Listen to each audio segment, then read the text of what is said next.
হাল ছেড়ো না। জীবনে যে মানুষটা বারবার হেরে যায়, সেই মানুষটাই একদিন সবচেয়ে বড় জয় পায়।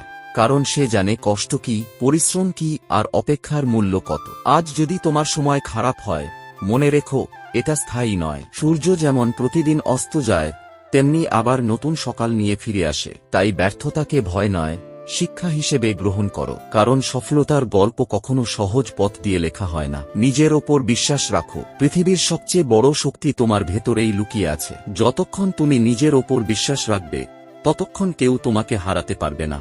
মানুষ তোমাকে নিয়ে হাসবে, সমালোচনা করবে, থামাতে চাইবে, কিন্তু মনে রেখো যারা সফল হয় তাদের নিয়েই সবচেয়ে বেশি কথা হয়। আজ থেকেই সিদ্ধান্ত নাও, অজুহাত নয়, কাজ করবে। অভিযোগ নয়, নিজের স্বপ্নকে সত্যি করবে। সময়ের মূল্য, সময় কখনো কারো জন্য অপেক্ষা করে না। যে আজকের কাজ কাল করে, সে নিজের স্বপ্নকেই পিছিয়ে দেয়। প্রতিদিন মাত্র এক ধাপ এগিয়ে যাও। ছোট ছোট প্রচেষ্টাই একদিন বড় সফলতা এনে দেয়। আজকের পরিশ্রমই আগামী দিনের সম্মান। তাই সময়কে সম্মান করো, নিজের লক্ষ্যকে ভালোবাসো, আর থেমে যেও না। একদিন তুমি ফিরে তাকিয়ে বলবে, ভালো হয়েছে, আমি হাল ছাড়িনি।